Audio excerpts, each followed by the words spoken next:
दोस्तों, आज मैं आप लोगों को पर्यावरण से जुड़ी मुद्दा चिपको आंदोलन के बारे में बताने जा रहा हूँ।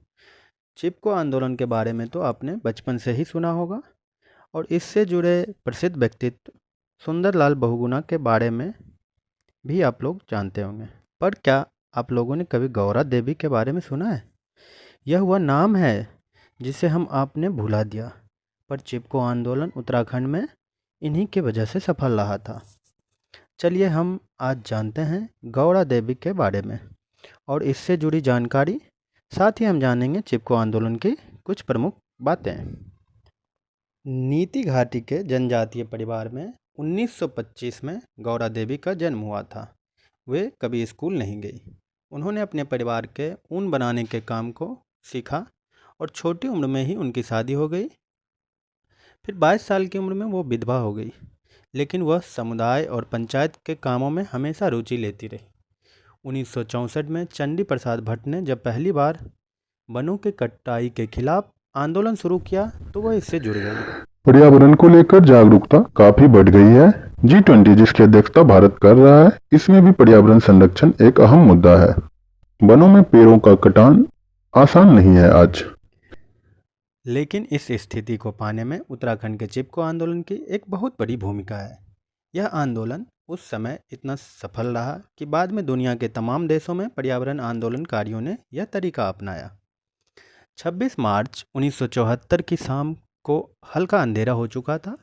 उत्तराखंड, जो कि तब का उत्तर प्रदेश के गढ़वाल में वनों के कटान के खिलाफ आंदोलन कर रहे गोपेश्वर के दसोली ग्राम स्वराज संघ यानी DGSS के संस्थापक चंदी प्रसाद भट्ट व उनके साथी कार्यकर्ताओं को सरकार ने चालाकी करते हुए चमोली बुला लिया था। इसका फायदा उठाकर वनों के ठेकेदार ने चुपके से पेड़ों को काटना शुरू कर दिया था। एक लड़की ने जब मजदूरों को कटे पेड़ ट्रक में लाते देखा तो उसने दौड़कर रेनी गांव की महिला मंगल दल की प्रमुख गौरा देवी को इसकी सूचना दी। गौरा ने अपने साथ 27 अन्य महिलाओं को एकत्रित किया और वह जंगल में पेड़ काट रहे ठेकेदार के पास पहुंच गई। उन्होंने ठेकेदार को पेड़ न काटने के लिए समझाया, लेकिन वह नहीं माना। एक अफसर ने तो शराब पी हुई थी और उसने महिलाओं पर अपनी बंदूक भी तान दी थी। महिलाओं का विरोध जारी रहने पर वह उनको गालियां देने लगा और ठेकेदार के लोग पेड़ काटने के लिए आगे बढ़ने लगे। बस क्या था, गौरा देवी ने एक आवाज़ लगाई, चिपको, और सभी महिलाओं ने उन पेड़ों को अपने घेरे में ले लिया। ठेकेदार की तमाम कोशिशों के बाद भी वह उन्हें नहीं हटा सका। ये महिलाएं पूरी रात पेड़ों से चिपकी रही। विरोध देख मजदूर भी वहां से एक एक करके चले गए। इस आंदोलन की गूंज पूरे गढ़वाल में छा गई। अगले दिन लाटा और हेवल घाटी से भी लोग इस आंदोलन में शामिल हो गए।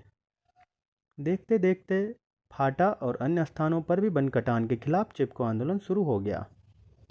चिपको आंदोलन इतना सफल रहा कि पूरे गढ़वाल में वन माफिया के खिलाफ आंदोलन का यह सबसे सशक्त हथियार बन गया।